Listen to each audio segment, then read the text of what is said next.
Hello, everyone, and welcome to Marketing and Sales Over Cocktails, the weekly podcast that helps you grow your business, improve your life, and enjoy yourself along the way. I'm your host, Alan Langer, and every week we try to bring you the best thought leaders, the best business leaders, and the best minds out there to help you succeed in business and in life. So sit back, relax, grab your pad, your pen, and your favorite beverage, and enjoy the next episode of Marketing and Sales Over Cocktails.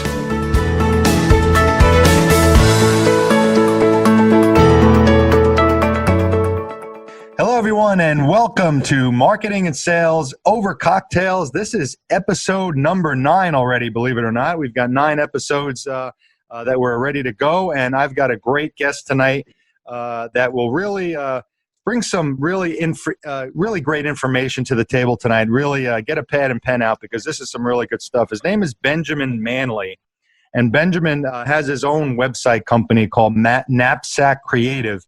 But he also has his own podcast, and it's called The Friday Habit. And that's what we're going to talk about tonight.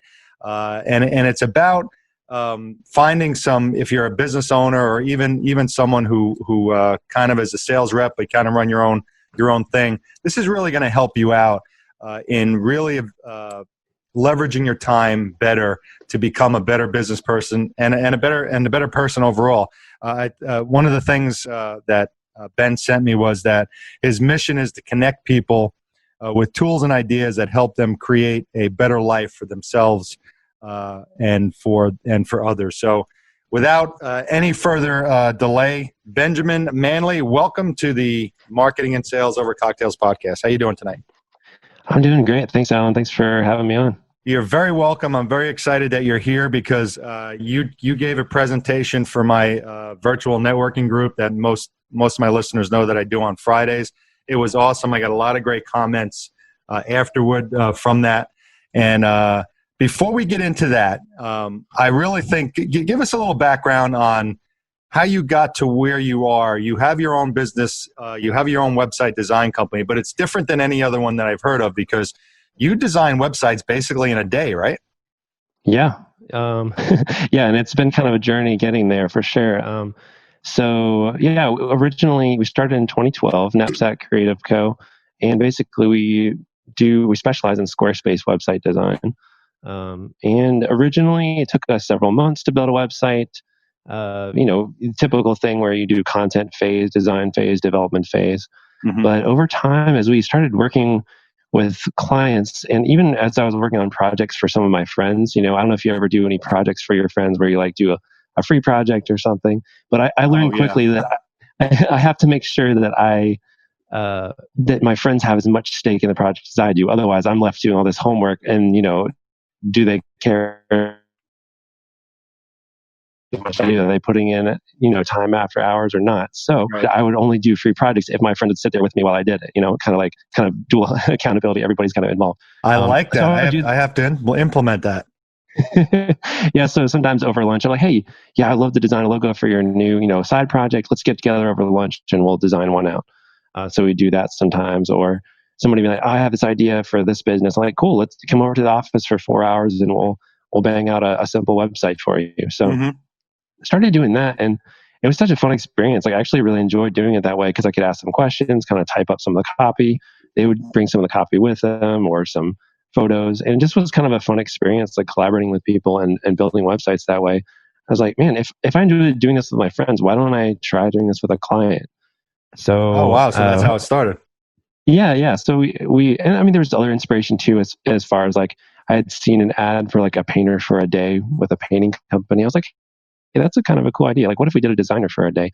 So there's like a lot of different sources of inspiration for this, but yeah, one of the main things was just doing these kind of free projects for friends, and then tried it out with a photographer here locally, and they loved it. Did it the first time was $1,000 for the day, and we just like, all right, let's try it out, and it went so well. I was like, man, I think this is a cool way to scale and like try a new business model. So it made it very predictable. We definitely raised prices over time and added a lot more value. At first, it was like, hey, bring your USB drive and we'll figure out what we're going to do when you get here. Right. Now it's much more polished than that. We have a whole system around it where people will bring their content up front. We give them like a whole checklist. We have a pre-meeting to plan what we're going to do and all that kind of stuff. And then we have follow-up meetings and we have SEO built in. And there's a whole system that let's just build a really high quality website in one day now. But yeah, that's kind of how it started and evolved. That's really cool. So anyone that's in the audience knows that if they've ever dealt with a web designer, and there's a lot of great ones out there, but it is a 3-month process from beginning to end. And when you first told me that, and by the way, I met Benjamin. He is a co or he's a certified story brand guide, the Donald Miller story brand concept. I was certified as a guide in December. When were you certified, Ben? April of last year. Yeah, 2020. Okay, so April of this year? April of 2019, sorry. Oh, 2019, yeah. So we're both story brand guides, and he really has part of his website design is he does story brand website templates as well. So that's how I kind of got to know him and then learned about his concept. But then talking further, he has this really cool other thing that he did with his business called the Friday Habit. And when he gave his talk, it was one of the more popular talks that was given on my networking group. So why don't you tell folks who are hang on before I totally forgot the most important part of the podcast. What are you drinking tonight? I'm drinking Woodford Reserve bourbon here on the rocks. Well, I have some Milagro tequila, so both on the rocks. So cheers and thank you for coming tonight. I was supposed to do that at the beginning. I totally forgot. Ben knows I'm a little kerflunked tonight. I was rushing home to get to this podcast, so I'm finally relaxed. I got some tequila in me, so now we can actually get down to business. So, give people tell people what the Friday Habit is, and like in a broad sense, and then let's kind of drill down into it from what you really do with it. So. Sounds good. In a nutshell, the Friday Habit is a system that helps you innovate in your business weekly and make it better every single week. Helps you be proactive in improving your business instead of just reacting to things that happen in your business. So that's kind of in a nutshell, and it evolved over time. I mean, sort of like we were just talking about with the day pack, our one-day website thing. It just kind of evolved over time as a necessity in our business. And for myself, there's a lot of situations where in day-to-day business where something comes up, you notice a problem, something happens, and you either one of two things happens. Do you stop everything you're doing client work-wise and start fixing this problem? Maybe it's a problem with your sales funnel, or a client problem comes up and you're like, okay, we need to make sure this doesn't happen again, so let's fix it. But then if you drop everything you're doing and work with your team to fix that problem, then you're leaving your client work still on the table to get done. Or maybe you just focus on client work only, which is the even more common thing that I see and has happened to me as I keep working on client work. I never actually set aside time to get proactive and work on making my business systems better.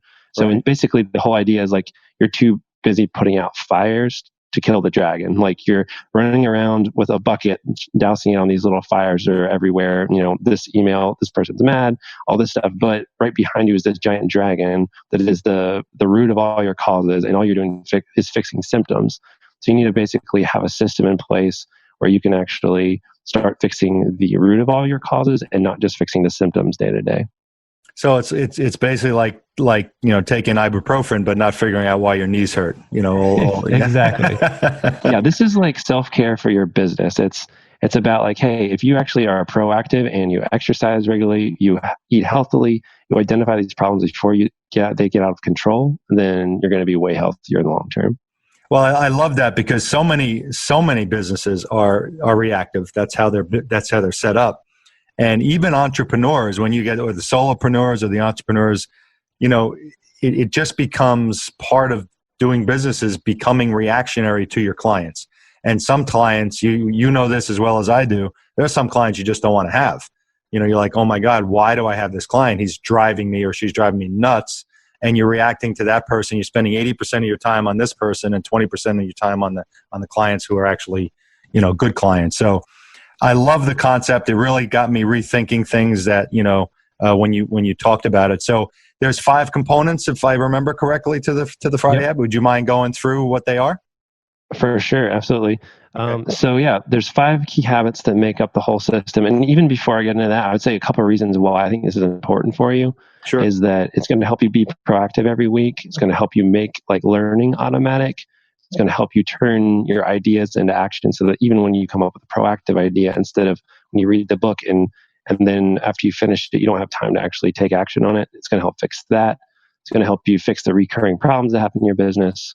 It's also going to help you make decisions consistently and even protect your team's time, because instead of them jumping on a new problem all the time and kind of putting out fires, it's going to actually solve those problems once and for all.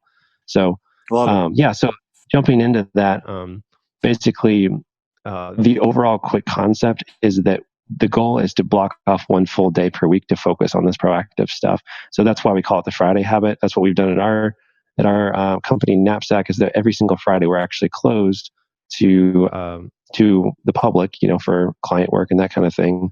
And we focus internally and actually work on our own stuff instead. So we're kind of setting aside 20% of our time to actually be proactive. That's amazing, really is. For someone to, like a business owner, to think about closing 20% of their time down is kind of scary. But you're saying doing that at the end of the day makes you that much better of a business. Oh, for sure. It's investing the time in yourself. I mean, same thing as like we talked about, working out, eating healthy, that kind of stuff. Right. But this gives you the actual space and time to think. If you keep running into the same problem over and over and you're banging your head against the wall, then this gives you that opportunity and that space while you're at work to sit back and think about it. And that can solve a lot of problems, like keeping you from working more than 40 hours a week. Lots of times you're just working and not really getting the time to sit down and think about, why am I even doing this? Like, not only like being more efficient, but being more effective. Like, let's take a step back. Why are we trying to be more efficient doing this? Maybe there's actually something we could do that means we don't even have to do this work. There's a totally different way of solving this problem. So it just gives you that time and space to think about those kind of things. So, amazing. So jumping into the 5 key habits. So I'll just list them briefly and then we'll jump at each one. Sure. So they're learn, capture, review, decide, and act. Those are the 5 key habits. So learn, capture, review, decide, and act. Correct. Gotcha. Exactly. Okay. So number 1 is learn. So when it comes to learning, and all these are supposed to be habits. So by habit, I mean something that you can integrate into your week and it happens naturally, and something you don't really have to think about. So there's these 5 components, these 5 habits that you can kind of form so that it helps this whole system work without you having to think about it. So learn is the first one.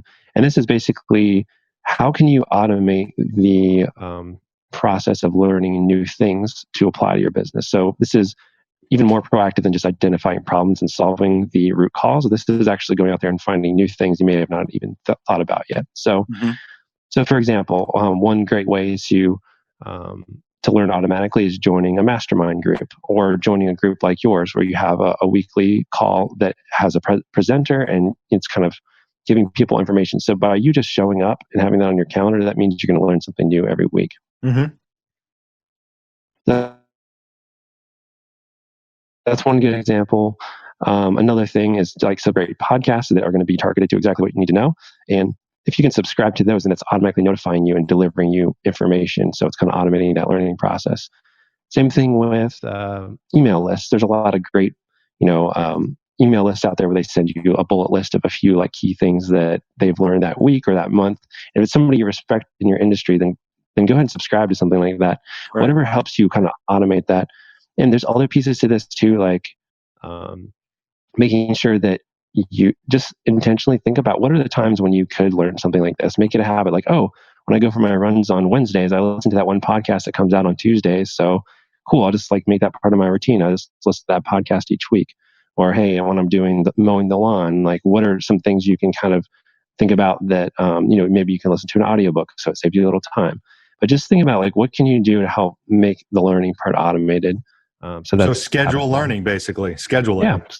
Yeah. Schedule your learning. You can put it on the calendar, or just like for me, it just comes pretty naturally because I have a habit of, on my home screen of my phone, I only have 4 apps on it. Like everything else is gone. You can't see anything. So I don't get like distracted by notifications or things, that kind of monkey brain of like, oh, Facebook, let me click that. And, like what's the new notification? Or when you're online, you don't even think about it. All of a sudden you're looking at Facebook and you're like, what am I doing? Right. Or you open up your phone and it sidetracks you. So on my phone, I have I have 4 things and I have to search for anything else, because then that way I have to be very intentional about what I'm going to do, and I don't get sidetracked by stuff. So one of the 4 things I have on there is my podcast app. So when I open that up, most of my podcasts are educational, business related podcasts. So it's like, oh, hey, do I want to do something entertaining? Well, I guess I'll open up my podcast app and listen to a business podcast. So just little things like that, where you design your life to form habits around learning would be like the first key, I'd say. So the 465 apps I have on my screens, I should probably cut that down a little bit. Yeah, or toss them in a folder or something. Yeah. Turn off the red badges or something. Yeah, the little red dots that drive you crazy. Yeah. So yeah, learn. That's kind of the first habit. Okay. So the second one I would say is capture. So this kind of comes down to creating a habit where when a new idea comes up or a problem you see in your business comes up, immediately writing that down so you don't lose it. Mm-hmm. So I like that. Yeah. And so an example is, it sounds so common sense. It's so obvious, but if you don't have an idea ahead of time where you're going to put it, then you might have a little friction of, oh, should I write that in my notes app? Maybe I'll write it in my to-do list, or maybe I should email it to myself. Yeah. But you need to have a place where you actually trust that you will see it later. Okay. So that's why this whole system is really helpful. So what we do at Knapsack is we take note of this in a Slack channel. So the thing that's cool about doing this in a Slack channel, and if for those that don't know, Slack is just a team messaging app. But the cool thing about using Slack is that we have a specific channel dedicated to these ideas or problems that come up. And we can post them in there, and then our whole team can see them all at once in this channel. So it's a shared channel. So when somebody posts something, everybody else can see it. So you could do this just as well with like a whiteboard. If you have an office where everybody's centrally located, you could do this. If you're, a solopreneur and it's just you could put this in a task list, just somewhere you're actually going to look at it later and know that this is a list you're going to review each week.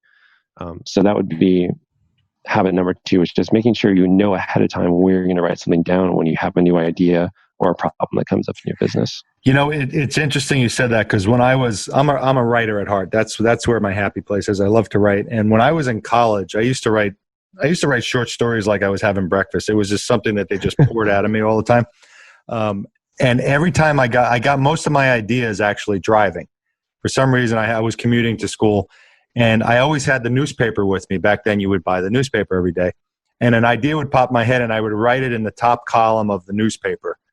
And I would then forget about it. And then a week would go by, and I'd have 7 newspapers with literally 7 different short story ideas on the top of them. So, and I was like, because soon as you're so right. If you don't write it down, 2 minutes will go by, you'll forget what you thought about. So it's you're right. It's not rocket science, but it's so important.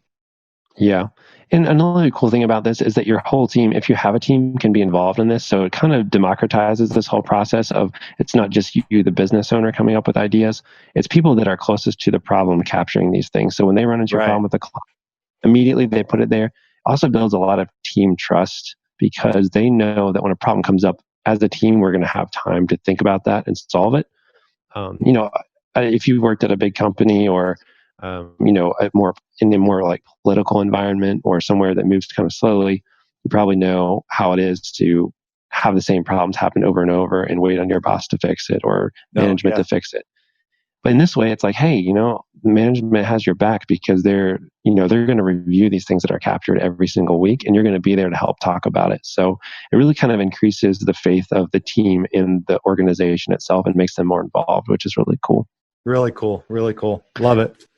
So that's capture. So habit number 3 is to review these. So obviously, if you're learning and capturing these things, if you never review them, like we said, like if they get lost, then that's kind of pointless. So review is the next essential step in this process. The way we do this at Knapsack is we have a set aside time every Friday. So Friday, we're closed to the public. Like I said, 10 a.m. on Friday, we have our Friday review meeting. So everybody on the team's there. There's 5 of us right now. So we'll all be there present at that meeting. And then basically in that meeting, what we do is each person that wrote down one of those items, they present that problem or solution or issue or whatever came up. And they say, hey, this happened with this client. Here's kind of the context of the situation. What do we think about this? Then we do things like talk about, okay, let's talk about how did we get to this point? What happened before this? We talk about, basically kind of explore the problem and kind of brainstorm around it. So we're trying to figure out what's the root cause of this problem happening. Sometimes, we decide, or we talk about things like, is this a problem that needs to be solved with a fix, or is this a really rare one-off situation where it'd be a waste of time to try to fix this and make every client jump through a new hoop every time they do a project? This may have just been a really rare one-off scenario. So, you don't want to over-engineer your processes. You have to kind of keep them light if you can. So reviewing it is just basically that time where we do that, and it's usually 10 a.m. every Friday that we do that. And I really recommend scheduling that as a team meeting on the calendar so that everybody knows when it's going to happen. And basically, we have one person designated to pull all of those things that were captured and put them into a big list so that we can look through all of them together in a shared list. Got it. So obviously then once that's reviewed, you're getting to the next ones, which it's kind of self-explanatory what you're doing. But yeah, continue. So, but before you do that, so when you say, when you're talking about an item, when you're reviewing the item, do you go to the next steps of 4 and 5, or do you wait until everything's reviewed and then go to the steps after that? Good question. So we used to review each item and then make a decision on whether we're doing it or not, who's doing it, all that kind of stuff right after we reviewed that item. Okay. The problem is if you do that, if you're reviewing a lot of items, you should probably wait to review each of the items and to brainstorm them before you make a final decision of who is doing it, when it's happening, that kind of stuff, because you need to prioritize. So let's say you hit you review this item and you're like, okay, cool, we should do that. And then we say, all right, this person needs to do it by this date. And then we go to the next item and like, oh man, this one's actually important too. So that could really change who we've assigned it to, when it's due, all that kind of stuff. Yeah, that makes sense. I review, I just recommend reviewing everything first. And then what you can do is decide. And I can talk about that, which is habit 4, deciding. Basically, once you've reviewed everything, put the solutions on the table, I do recommend deciding what the action should be as you review it. But then when this other step of deciding is more about deciding who's actually going to do it and that kind of thing. Basically on the decide step, you want to talk about things like, do we actually want to take action on this or not? Like I said, some problems don't need fixed. It's just a one-time thing. Mm-hmm. You just need to decide who's the best person to take care of this on the team, who has the bandwidth, who has the skills, that kind of stuff. You decide when it's going to happen. And so basically deciding who and when and what the specific action is the kind of the deciding step, because then it makes it really clear when it's actually going to happen. If you don't make those decisions, it can be like, okay, cool, we should do something about that, and we should do that. All right, let's move on. But unless somebody's on the line a little bit for it, like this is the person accountable for it, and then it's written down there, then I think it's easier for it to slip. And the cool thing when you write these things down in your Friday review list is that you review that next week too, and you see, okay, cool, what were all the action items from last week, and you can see, oh, did these get done or not? Some of them may have been assigned out further in the future, which is fine. Is everyone accountable to what was decided as a team? So that's one cool thing about it too. So that's number 4. Go. No, go ahead. So I obviously see number 5 is act. So, well, you know what? Go into act, and then I have a couple questions, but I'm not gonna interrupt you now. So finish up the number 5. For sure. Sounds good. So act is, it's pretty straightforward. It's taking action, but in order to take action, you need to have that time set aside to do that. So that's what's cool about doing this kind of reviewing and deciding in the morning for us on Fridays, that 10 a.m. to noonish time, is we do all those steps. And then in the afternoon, we have time all afternoon to take action on these things. So if someone's been assigned this task or that task, cool, let's break it up and let's spend time taking action. There are times where something is actually a little bit bigger than what can be done in an afternoon, for sure. And if that's the case, then we can schedule it on the calendar and kind of block it off so we know, hey, don't fill this up with client work. This is an important priority. We need to fix this. And then we can kind of schedule that person's time out ahead of time so they can take action on it. Yeah, so that was my question is, do you think most of the things that need to be done, that are decided that need to be done, can be done that afternoon on the day that you set aside? It really depends on the scope of the problem. I mean, sometimes you come across a problem and you're like, hey, you know what, honestly, we really need to build a new website on this, and, we're not going to write all the copy and do the whole website and everything just that afternoon without some planning. So it's not something that we would necessarily do right then. So a lot of it has to do with having the time set aside, but you definitely need to kind of sometimes block off the calendar. And I don't know if you're familiar with like the analogy of like the jar with like the big rocks, putting in your big rocks first and then filling the sand around it. Instead of like filling up a jar with some sand and then trying to stuff the big rocks in, like you're never going to get it all in there. But if you can put your big rocks into the jar first and pour the sand around it, all the little tasks, then you can fill it more efficiently. So the idea is with this, like if you need to act on this, then cool, put it on the calendar, and then you can fill in that time around that day or those times with your other meetings and stuff. But at least if you put your meeting in there first and you never prioritize this, then you're just never going to actually have a big enough chunk of time to take care of some of these bigger projects you need to do. Okay, so here's a question. So, what is the criteria for making the Friday list for you? Like, so I'm working for you, and obviously a problem comes up, that makes the list. But something is on the fence. How do I put that in Slack and you guys determine whether or not it's worth it on Friday, or is there a kind of a criteria to say this makes a list and this doesn't? I encourage everybody, if they have a question about something and they're like, this might be an issue, put it on the list, because we can decide in that meeting if that's the actual issue that we want to deal with or not. So if something comes up, I mean, I don't know if you have an example, but if it's something's like on the line, like, that might be a problem or might not. If you have a concern about it, drop it in there. It doesn't hurt to just talk about it for 30 seconds and say, you know what, like, hey, I just thought this might be a problem. I'm not really sure. And if I was like, I wouldn't worry about it, then all right, cool, let's move on. I mean, it's like say you got a client who's an absolute just pain in the ass and he's constantly taking up your time. Is that something you'd want to bring up to the rest of the group and maybe there's a solution for it? Or is that something you just got to deal with because it's your client? No, for sure. I would definitely put that in there. And what we'd probably talk about in that case is like, hey, our onboarding process, is there something we should tweak so that we either train our clients to be better? We usually take responsibility for those kind of things. Like probably our fault that we have that client. Either they're just not a good match for what we do, right? Or, it's something like, hey, maybe our onboarding process needs to be more selective. Maybe there's something that we're just attracting the wrong type of client for some reason. So that's definitely a thing we would talk about. So we'd 100% talk about that. And then sometimes we'll say, hey, you know what? This was a really one-off situation and it happened because this person was on vacation and we tried to rush them in because they really need their project done. So they missed this part of the process. Therefore, they didn't realize this thing, whatever it might be. It's like, oh, that's what happened. Like, okay, like next time that happens, someone is gone, then we need to make sure that this is part of this checklist because we missed that. It wouldn't have been missed if we had it in the checklist or whatever it might be. Right. So that's an example. Yeah. So just to be clear, this is not a meeting of I have to do this for this client. I have to do this for this client. This is a meeting to really assess your business and make sure it's running properly. Like sort of, right. I use the word, I know I used this when you were giving the talk to calibrate your, I like to, I have a thing in my book where you calibrate yourself. This is like calibrating your business once a week and seeing if it's balanced right, seeing if it's on the right track, seeing all those things are working properly. Is that a correct assessment? Yeah, 100%. It's not talking about like what projects you're working on with your clients. Okay.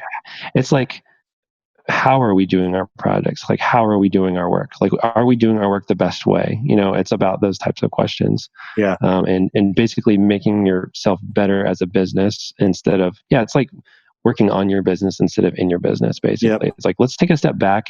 Let's say none of us worked for Knapsack, but let's say we're all consultants to Knapsack now. Like, what would we tell Knapsack needs to change in order to be a better business? It's kind of taking that step back and looking for a little bit higher perspective.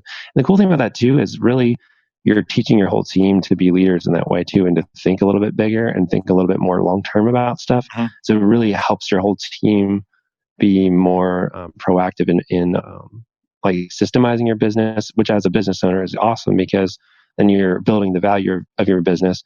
So either you as a business owner, are not as relied upon, which means you have more time to do other things, or you're building the value of your business if you ever want to sell it someday because it's getting more and more systemized.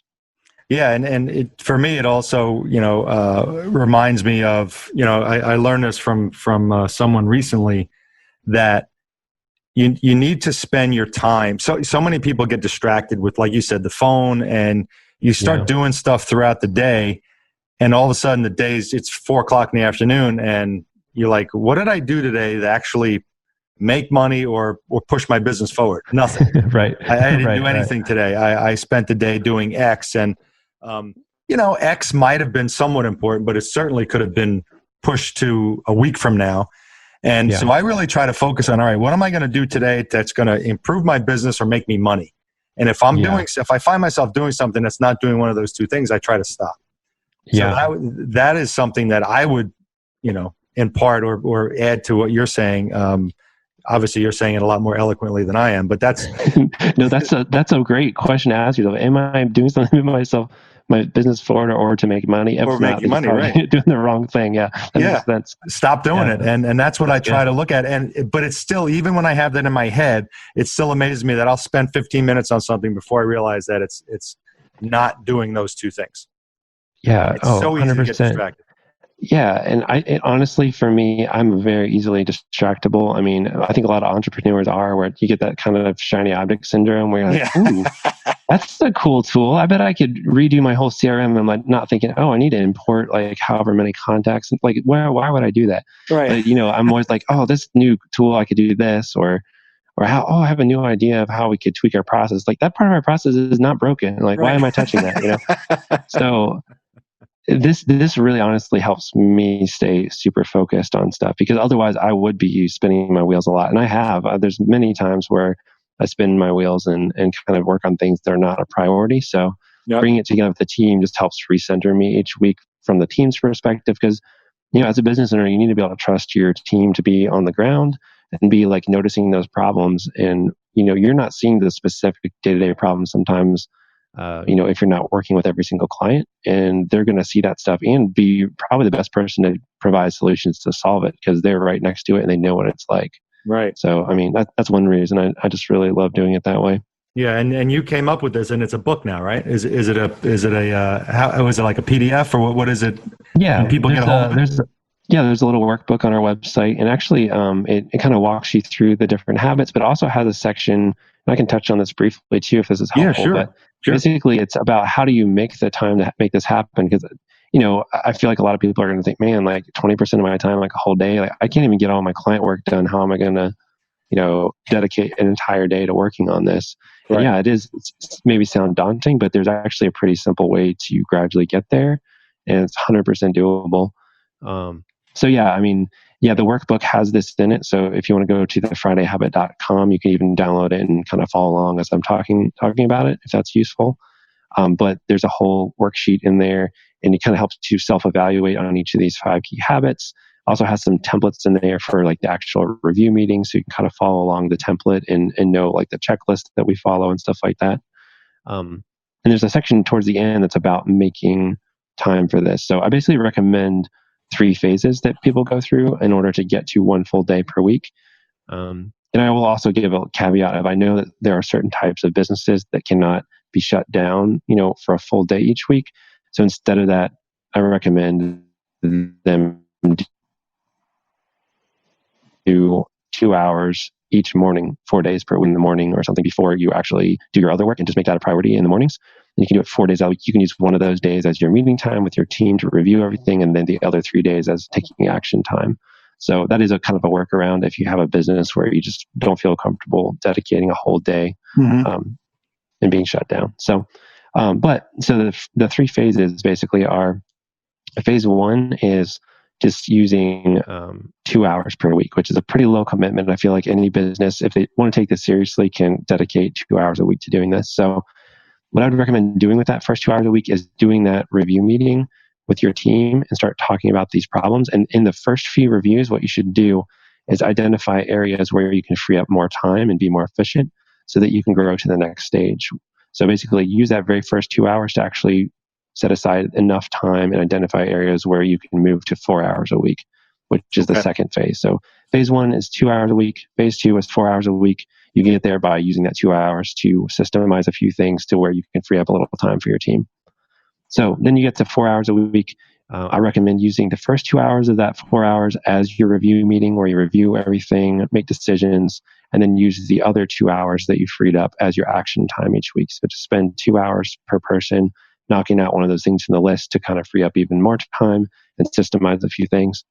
And I recommend maybe sticking at each of these, as short as you can, but be reasonable about it. Maybe 4 weeks at the 2 hour phase, 4 weeks at the 4 hour phase. If you need to take it slower, that's fine too. Mm-hmm. But I think making a priority to keep increasing the amount of time you're being proactive is just going to help you snowball. I mean, it's like the whole, like debt snowball idea of like you start small, and then once you actually start building on it, it actually starts to snowball in effect. So the more time you're being proactive, the more time you have to fix problems and get even more proactive. So if you can get to 4 hours, then basically next stage is that full 8 hours. Then you've got a whole day per week where you're, spending 2 hours taking action, and then 6 hours of that time. 2 hours making decisions and reviewing, and then 8 hours actually taking action on that as a team.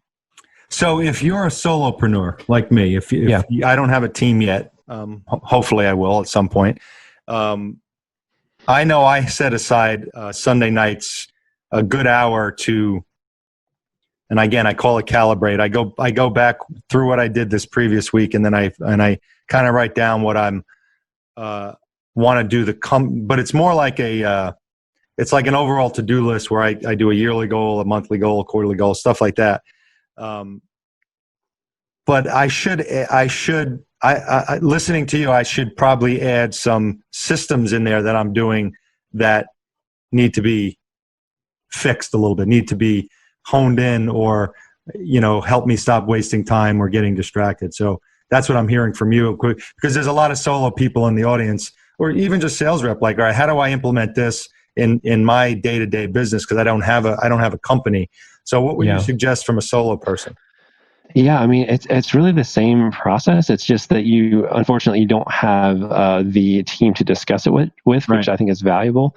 So I would just recommend partnering up with people. This is what I recommend, is just find somebody that you can do this with that has another solopreneur business, so you can just help each other talk through these things. Oh, that's a great idea.